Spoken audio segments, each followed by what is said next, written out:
तो ये question number 12 जो मॉडर्न फिजिक्स का क्वेश्चन है और ये फोटो इलेक्ट्रिक इफेक्ट से रिलेटेड क्वेश्चन है ना। Which of the following options represent the variation of photo electric current with property of light shown on the x axis.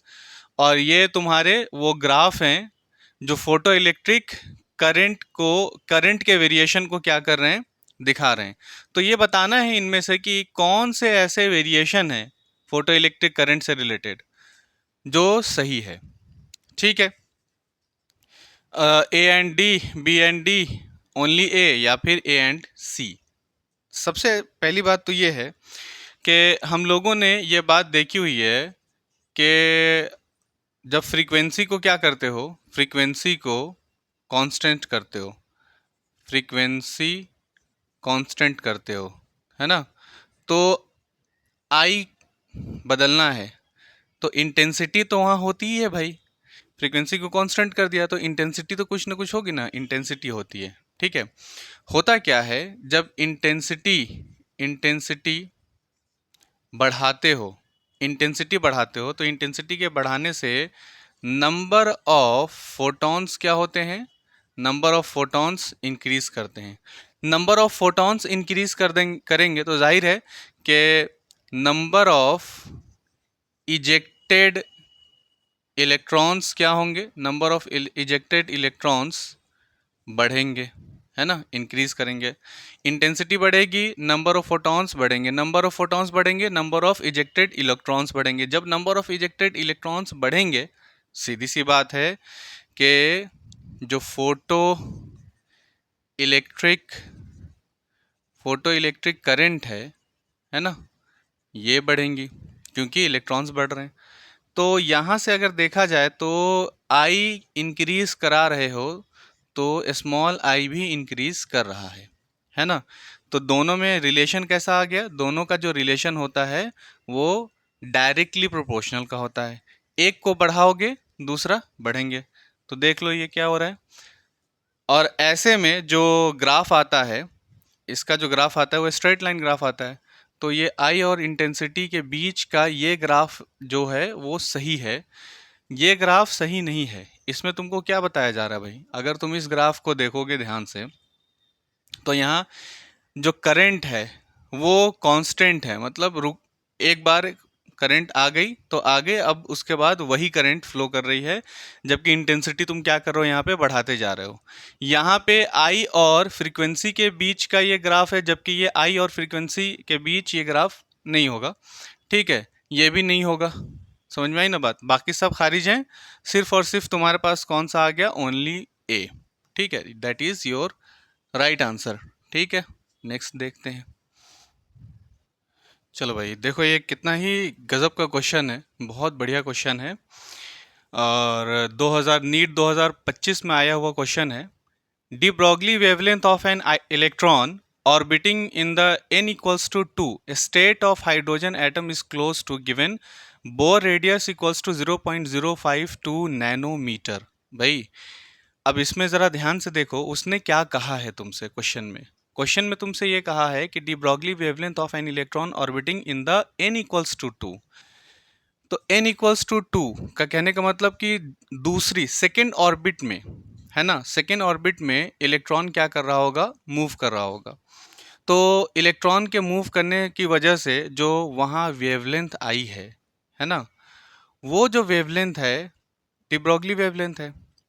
अब ऐसा मैं क्यों कह रहा हूँ, है ना, ये तो तुम लोग क्वेश्चन कर सकते हो कि आप ऐसे कैसे कह सकते हैं कि ये जो इलेक्ट्रॉन मूव कर रहा है, इलेक्ट्रॉन के मूव करने की वजह से जो वेवलेंथ वहाँ पे आ रही है वो वेवलेंथ डी ब्रॉगली वेवलेंथ है। तो हम लोग इस बात को पढ़ चुके हैं।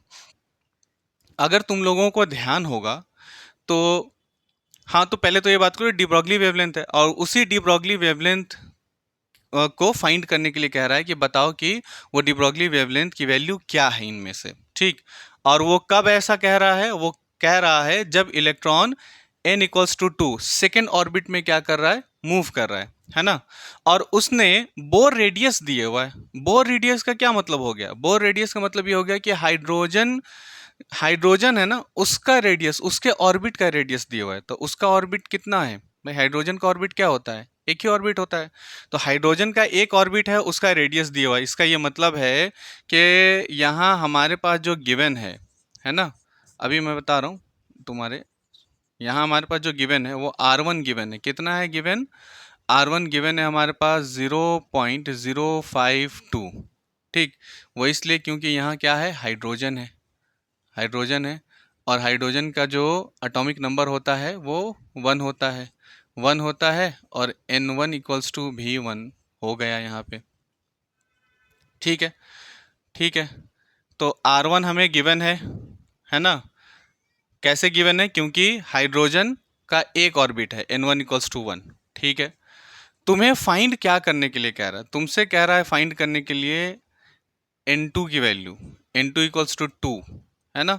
इसके रेडियस को फाइंड करने के लिए कह रहा है। R2 इक्वल्स टू क्या है, ये तुमसे फाइंड करने के लिए, सॉरी ये नहीं फाइंड करने के लिए कह रहा है ना।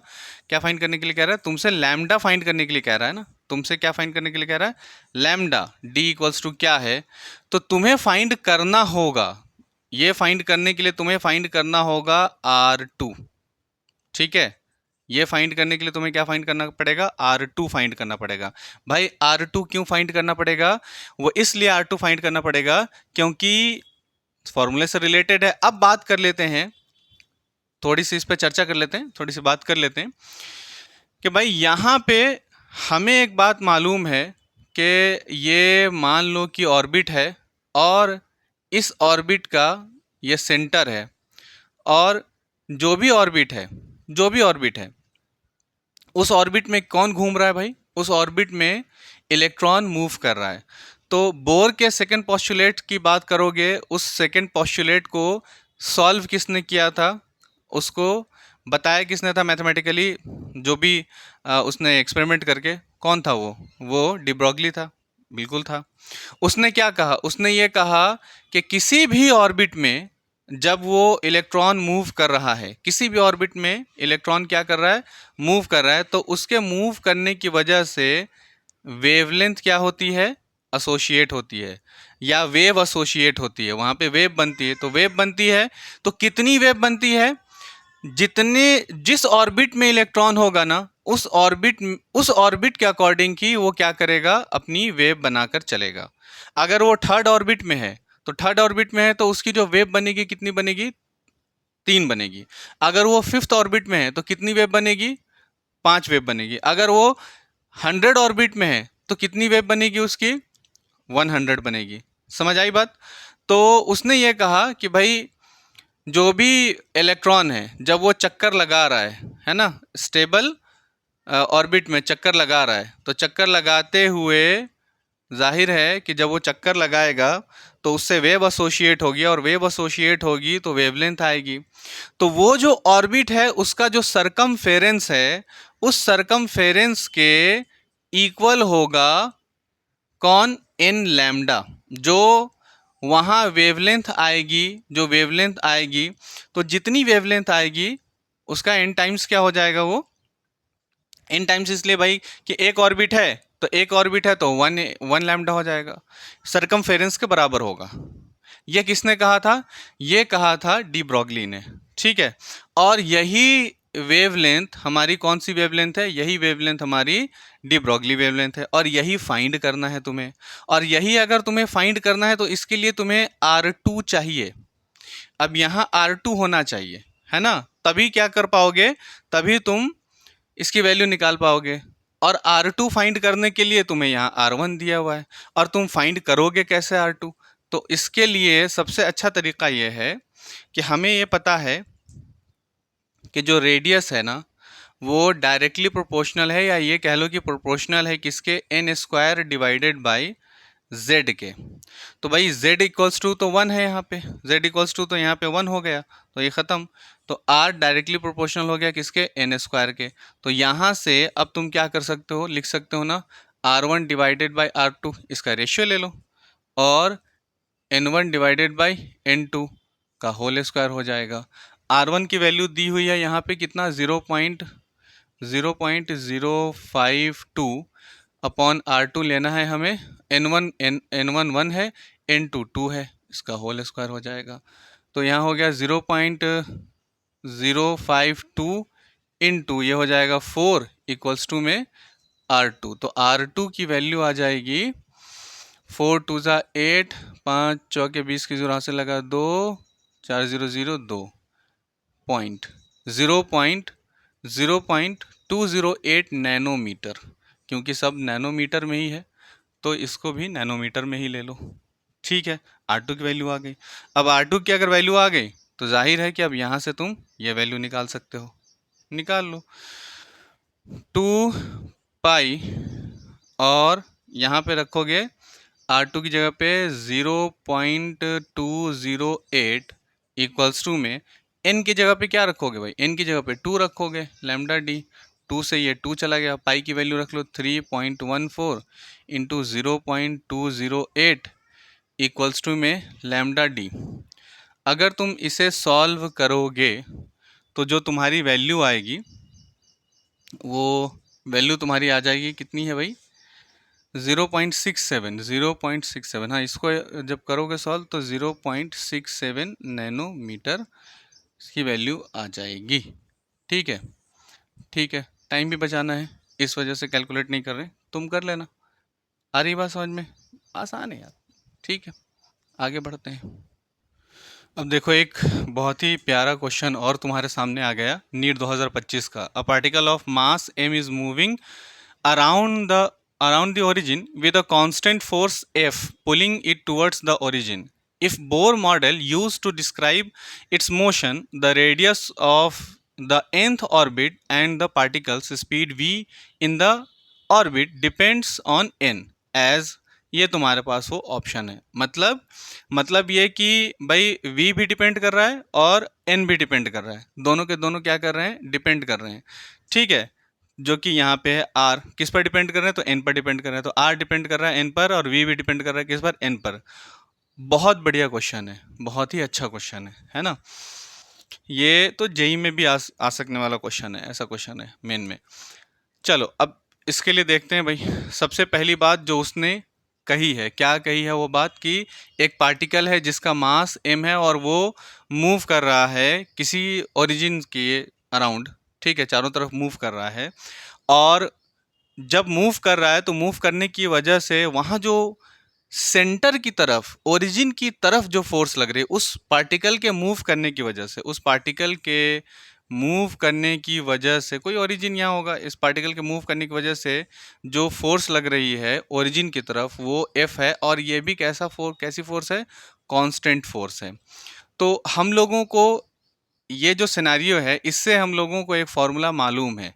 क्या फार्मूला मालूम है, इससे फार्मूला निकल कर आता है mv² divided by r equals to, अब जो भी सेंट्रीपिटल फोर्स होती है, अब चूंकि ये फोर्स लग रही है किसकी तरफ, ये फोर्स लग रही है ओरिजिन की तरफ, तो इक्वल्स टू में F ही आएगा, यही आएगा।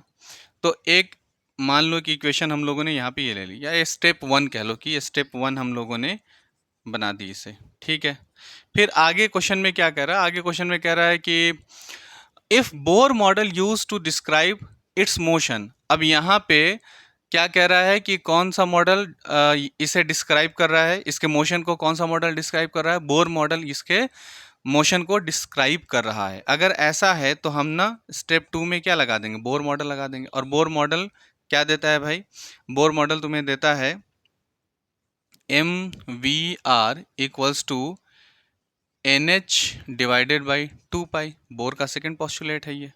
ठीक है, अब हम क्या करें, है ना, तो ये जो पहली इक्वेशन है इससे क्या करो तुम, इससे v की वैल्यू निकाल लो। क्या हम लोग इसे ऐसा लिख सकते हैं, यहाँ से mv² इक्वल्स टू में क्या rf, ऐसा लिख सकते हैं हम लोग, ऐसा लिख सकते हैं हम लोग, बिल्कुल ऐसा लिख सकते हैं। अब ये भी कांस्टेंट है, ये भी कांस्टेंट है, हटाओ इसे, v is directly proportional to r under root.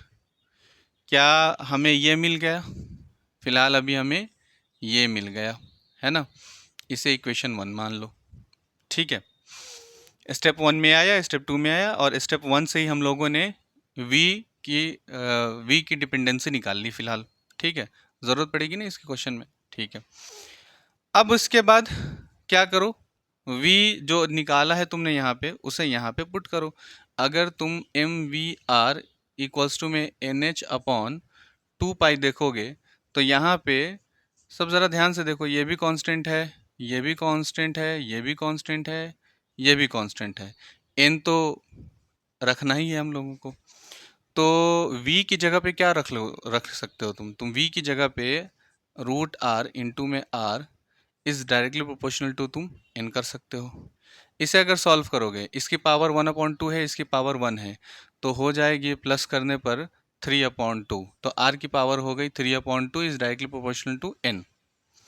और जब तुम r की डिपेंडेंसी, अब चूंकि r और n की डिपेंडेंसी आ गई, अब r की डिपेंडेंसी तुम n के लिए निकालोगे तो r is directly proportional to n की पावर 2/3 कर दो, हो गया। क्या आ रही है बात समझ में? अब तुम्हें क्या पता चल गया, तुम्हें r भी पता चल गया, ठीक है, r पता चल गया।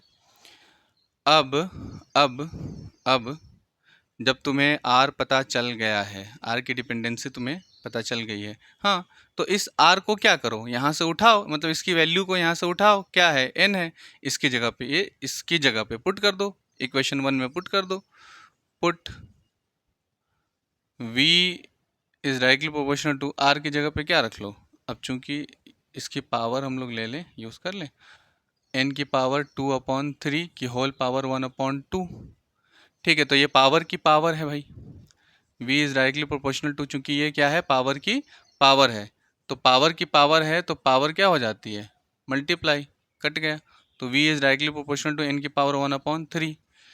तो यहाँ दोनों की डिपेंडेंसी आ गई, r is directly proportional to 2/3 और v is directly proportional to 1/n that is your first answer, ठीक है। चलो तो देखो, ये तुम्हारा कॉन्सेप्चुअल क्वेश्चन है, ये नीट 2024 में आया हुआ क्वेश्चन है, नीट 2024 में आया हुआ क्वेश्चन है। और इस टाइप के क्वेश्चन 2025 में भी देखने को मिले, 2026 में देखने को मिले थे, ठीक है। तो if c is the velocity of light in free space, the correct statement about photon among the following are. अब ये तुम्हारे वो ऑप्शंस हैं, इनमें से कौन सा करेक्ट है। कह रहा है कि the energy of photon is E equals to H nu, the energy of photon E equals to H nu होता है। The velocity of photon is C, बिल्कुल सही है, क्योंकि जो फोटोन है वो स्पीड ऑफ लाइट से ही क्या करती है, मूव करता है।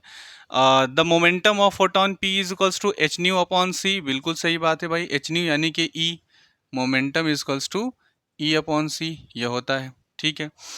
In a photon electron collision both total energy and total momentum are conserved, बिल्कुल सही बात है। फोटोन पजेस पॉजिटिव चार्ज, वो तो चार्ज है ही नहीं इसके ऊपर भाई, चार्ज 0 होता है इसका, तो ये क्या हो गया, गलत हो गया। तो वो ऑप्शन जिसमें ए बी सी और डी है वो ये है, और ये ऑप्शन क्या है तुम्हारा, बिल्कुल सही है, ठीक है।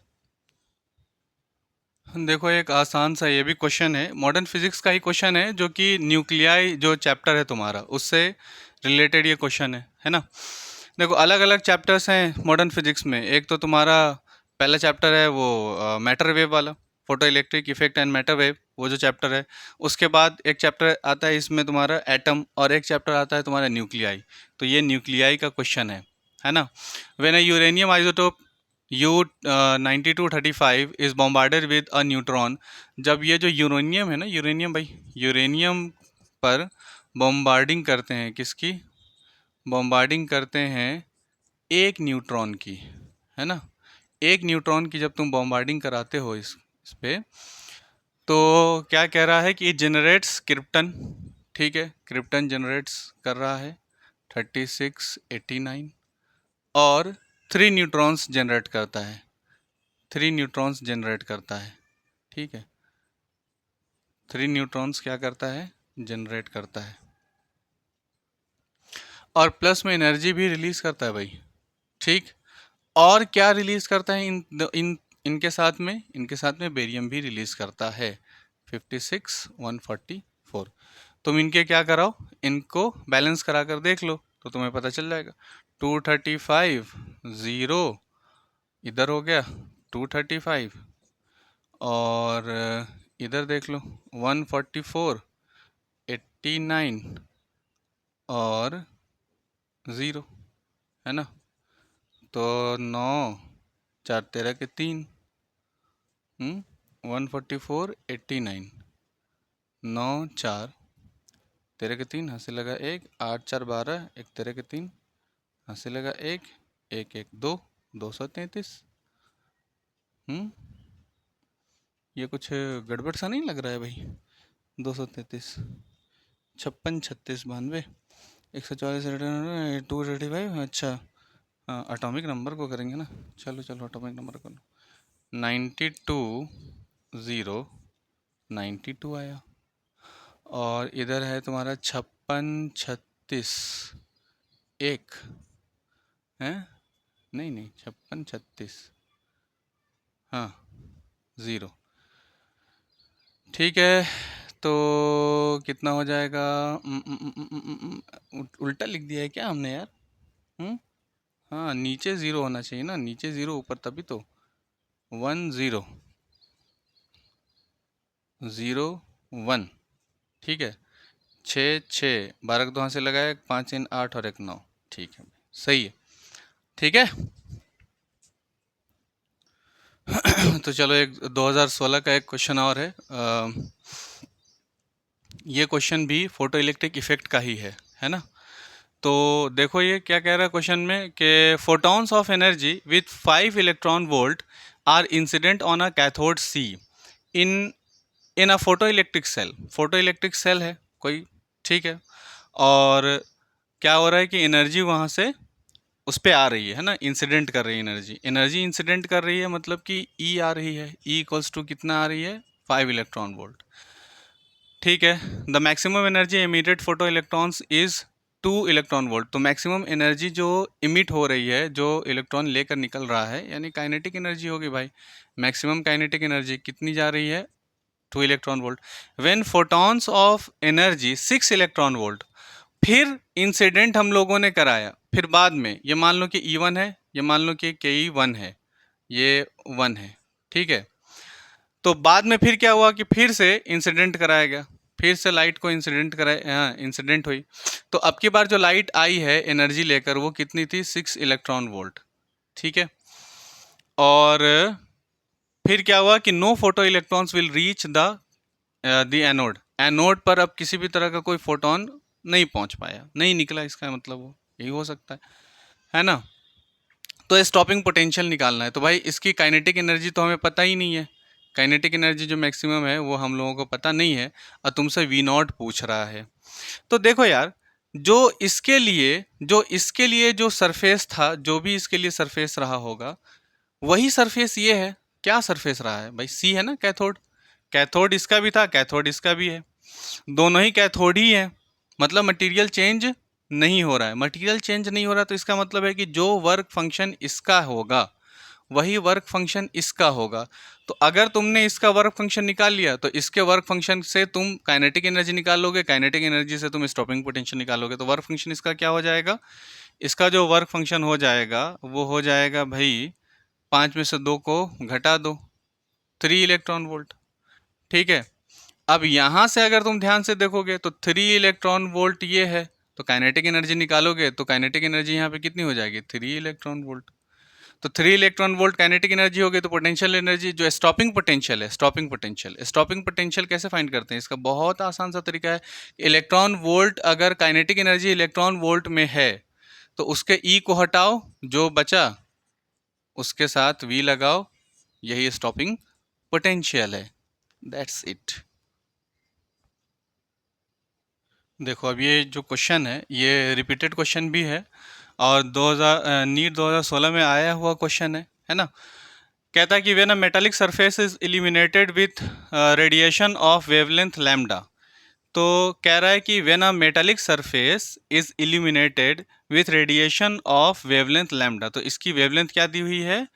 इसकी वेवलेंथ दी है लैम्डा, है ना। वेवलेंथ इसकी क्या दी हुई है भाई? लैम्डा दी हुई है, ठीक है। फिर कहता है the stopping potential is V, stopping potential यानी वी नॉट दिया हुआ है कितना, V. If the same surface, फिर सेम सरफेस है illuminated with radiation of wavelength 2 lambda, बाद में, ये पहले की बात हो रही है, ये पहले ऐसा था, फिर बाद में क्या हुआ, बाद में ये जो वेवलेंथ है लैम्डा, है ना, ये इसको मान लो कि ये लैम्डा 1 है, इसको लैम्डा 1 मान लो और इसको लैम्डा 2 मान लो, ये 2 लैम्डा हो गया बाद में, ठीक है, 2 लैम्डा।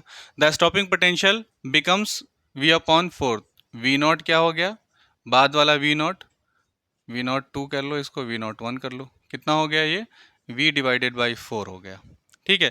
कहता है the threshold wavelength for this metallic surface, threshold wavelength का क्या मतलब, लैम्डा नॉट हमें पता करना है, तो उसका लैम्डा नॉट हमें क्या करना है, पता करना है, ठीक है।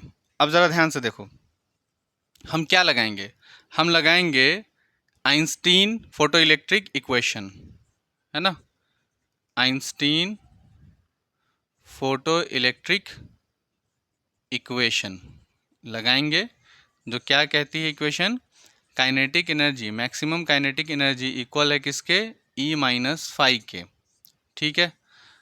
अब ऐसा क्यों किया हम लोगों ने, ऐसा इसलिए क्यों किया है क्योंकि इससे हमें स्टॉपिंग पोटेंशियल मिल जाएगा, तो हम इसके लिए पहले के लिए क्या लिख सकते हैं, पहले के लिए हम लोग लिख सकते हैं कि काइनेटिक एनर्जी, है ना, इसकी जगह पे हम लोग लिख सकते हैं E V naught 1 equals to में, स्टॉपिंग पोटेंशियल है ना, के इक्वल्स टू में ई वी नॉट होता है, ठीक। ई जो एनर्जी है वो क्या होती है, एच सी अपॉन लैम्डा, तो लैम्डा 1 कर लो, माइनस फाइव है तो फाइव की जगह पे क्या कर लो, H C upon lambda not कर लोगे, ठीक।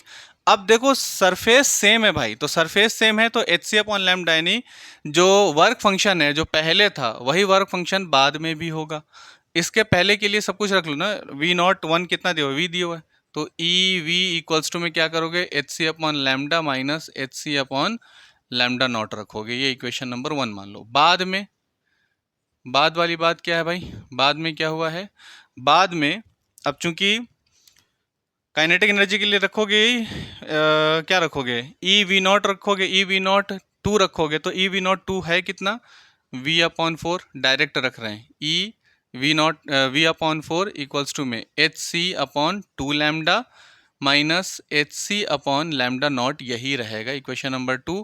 क्या करो ना, दोनों को भाई डिवाइड कर लो, डिवाइड करा दो साले को, सॉरी डिवाइड करा दो, ठीक है, भावनाओं में डिवाइड करा दिया, तो डिवाइड कराने से क्या होगा, ई गया लैम्डा वी गया वी गया, यहाँ जो बचेगा वो क्या बचेगा तुम्हारा भाई, यहाँ बचेगा 1/4 बचेगा यहाँ पे, ठीक है, 1/4 बचेगा। यहाँ से एच सी क्या करो, कॉमन ले लो, एच सी अगर यहाँ से कॉमन लेते हो और यहाँ से भी एच सी क्या करो, कॉमन ले लो, दोनों जगह से एच सी और एच सी को क्या करोगे, कॉमन ले लोगे, ले लिया, लेने के बाद फिर यहाँ क्या बचेगा, यहाँ बचेगा तुम्हारे पास 1/लैम्डा माइनस 1/लैम्डा नॉट डिवाइडेड बाई, यहाँ क्या बचेगा 1/2 लैम्डा माइनस 1/लैम्डा नॉट, तुम्हें लैम्डा नॉट ही फाइंड करना है, ये तो गया, ठीक है। अगर ऐसा है, ये पूरी वैल्यू कहाँ आ जाएगी, उठ के इधर ले कर लो, तो 1/2 लैम्डा माइनस 1/लैम्डा नॉट इक्वल्स टू में 4 इंटू क्या हो जाएगा, 1/लैम्डा माइनस 1/लैम्डा नॉट।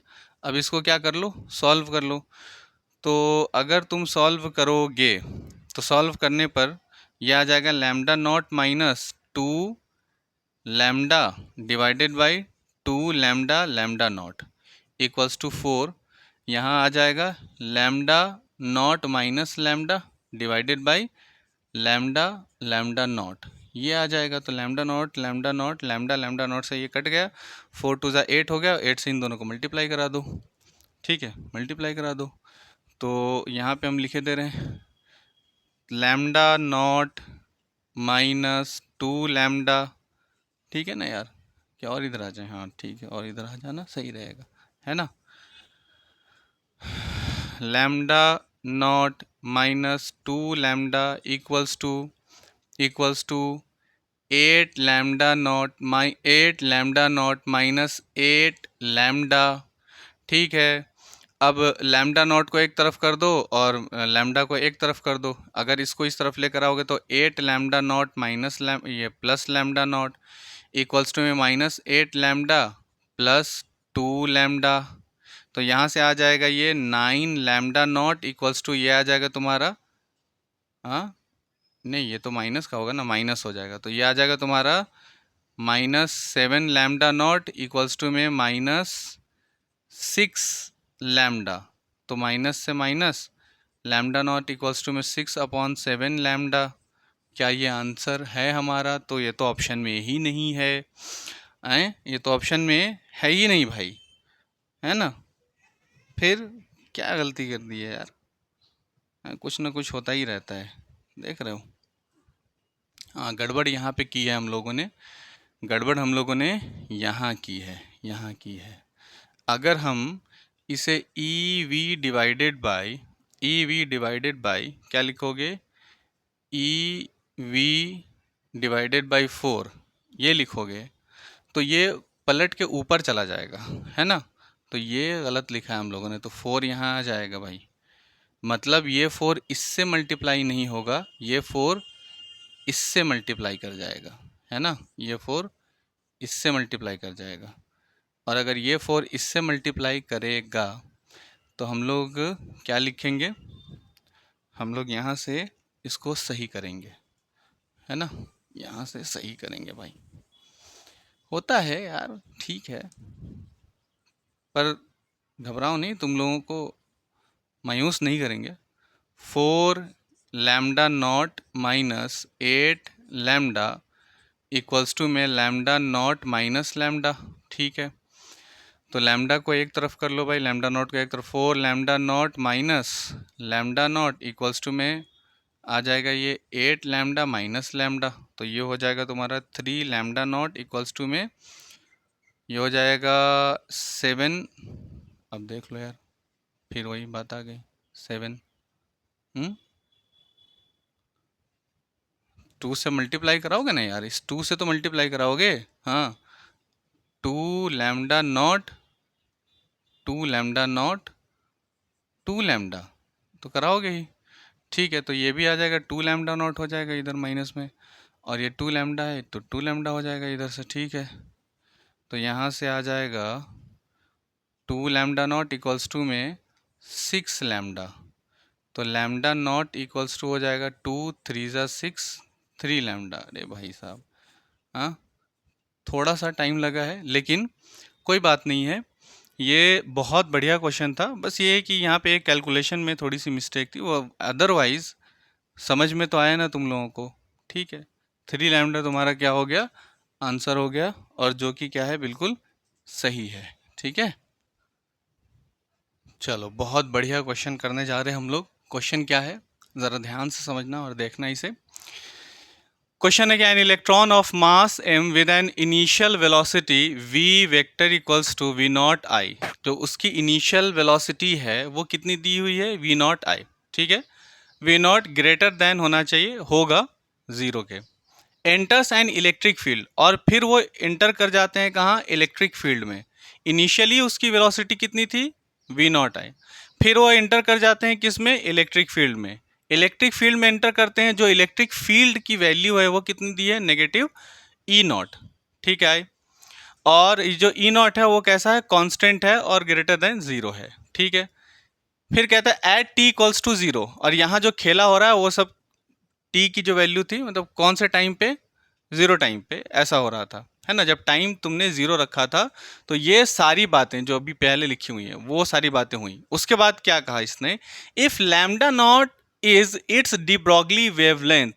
फिर अगर लैम्डा नॉट क्या है, डी ब्रॉगली वेवलेंथ है, इनिशियली लैम्डा नॉट क्या है, डी ब्रॉगली वेवलेंथ है, then its de Broglie wavelength at time T is. तो इनिशियली लैम्डा नॉट इसकी डी ब्रॉगली वेवलेंथ है, और बाद में जो टी टाइम है ना, टी टाइम पर तुम्हें डी ब्रॉगली वेवलेंथ फाइंड करनी है, सही है। तो कितना बढ़िया क्वेश्चन है ये, कितना ही बढ़िया क्वेश्चन है, समझ में आई बात कि नहीं आई? तो भाई सबसे पहली बात, इनिशियली सारी बातें इनिशियली सारी बातें होंगी। तो हमें ये बात पता है कि अगर कोई इलेक्ट्रॉन क्या कर रहा है, इलेक्ट्रॉन मूव कर रहा है। इलेक्ट्रॉन का कहने का मतलब है कि अगर कोई मैटर मूव कर रहा होता है तो मैटर के मूव करने के साथ साथ उसके साथ एसोसिएट होती है उसकी वेव, है ना। तो इलेक्ट्रॉन भी एक तरह का मैटर है, तो इलेक्ट्रॉन अगर मूव कर रहा है तो इलेक्ट्रॉन के साथ उसकी वेव भी क्या कर रही है, मूव कर रही है। और अगर वेव उसके साथ एसोसिएट हो जाएगी तो उसके साथ होने वाली जो वेवलेंथ है, उसके साथ जो होने वाली वेव है उसके वेवलेंथ भी होगी उसकी। और अगर उसकी वेवलेंथ है तो उसी वेवलेंथ को हम लोग डी ब्रॉगली वेवलेंथ कहते हैं। ठीक है, जो कि क्या आता है भाई, जो आता है लैम्डा इक्वल्स टू कितना, lambda equals to H upon P आता है। लेकिन हमें पी लेना ही नहीं है। क्यों नहीं लेना है, एम वी लेना है। इसलिए क्योंकि इन सब की वैल्यूज दी हुई हैं। मास एम दिया हुआ है और वी की वैल्यू वी नॉट दी हुई है। लैम्डा क्या दिया हुआ है, लैम्डा नॉट दिया, तो lambda naught equals to H upon M we naught लिखो। ठीक है, ये शुरुआती दौर की बात हो रही है, तो इसे इक्वेशन 1 मान लो। अब फिर क्या हुआ शुरू में ही, फिर क्या हो रहा है, फिर ये भी हुआ कि उन्होंने ये किया, इलेक्ट्रिक फील्ड लगा दी, इलेक्ट्रिक फील्ड लगाई, electric field I, electric field. अब वो जो इलेक्ट्रिक फील्ड है ना, चूंकि नेगेटिव ई नॉट है, तो इसका ये मतलब है कि इलेक्ट्रिक फील्ड की जो डायरेक्शन होगी, और चूंकि कांस्टेंट है, इलेक्ट्रिक फील्ड की जो डायरेक्शन होगी वो इलेक्ट्रिक फील्ड की डायरेक्शन ये हो जाएगी, ई नॉट आई, है ना। इसकी डायरेक्शन ये हो गई। ठीक है, negative E not I cap. सही है, तुमने लगा दी भाई। लगाने पर जाहिर सी बात है कि तुमने फिर इलेक्ट्रॉन को इसमें रखा, इलेक्ट्रॉन को इसमें रखा, तो इलेक्ट्रॉन पर चार्ज कैसा है, नेगेटिव चार्ज है। इलेक्ट्रॉन पर चार्ज कैसा है, नेगेटिव चार्ज है। तो जैसे ही तुमने इलेक्ट्रॉन को इसमें रखा तो इसकी वजह से क्या हुआ, इस पर फोर्स लगेगी। तो फोर्स की डायरेक्शन क्या होगी भाई, जो इस पर फोर्स लगेगी उस फोर्स की डायरेक्शन हो जाएगी opposite to the electric field. तो इधर फोर्स लगेगी, फोर्स ये लगेगी, इलेक्ट्रिक फोर्स। ठीक है, तो क्या हुआ, electric field I, electric field में हम लोगों ने इलेक्ट्रॉन को रखा, इलेक्ट्रॉन पर नेगेटिव चार्ज है। नेगेटिव चार्ज का मतलब ये हो गया कि अगर फोर्स यहाँ लगती है तो वो जो फोर्स की डायरेक्शन होगी वो अपोजिट टू द किसके हो जाएगी, इलेक्ट्रिक फील्ड के डायरेक्शन के हो जाएगी। अगर यहाँ पे पॉजिटिव चार्ज होता तो ये इलेक्ट्रिक फील्ड की डायरेक्शन में उसकी भी डायरेक्शन लग जाती। ठीक है, फोर्स की डायरेक्शन होती। ठीक है, यहाँ तक बात क्लियर हो गई। तो फोर्स आई, है ना, तो फोर्स होगी कितनी, फोर्स हो जाएगी क्यू ई जो नॉट है, क्यू ई नॉट। क्यू है क्या, क्यू है इलेक्ट्रॉन, तो ई नॉट हो जाएगा। तो फोर्स हो गई ई नॉट। अगर फोर्स आई तो फोर्स आने से एक्सेलरेशन आएगा। एक्सेलरेशन होता है A equals to F upon M. F की जगह पे क्या रखोगे, एफ की जगह पे रखोगे E not divided by M.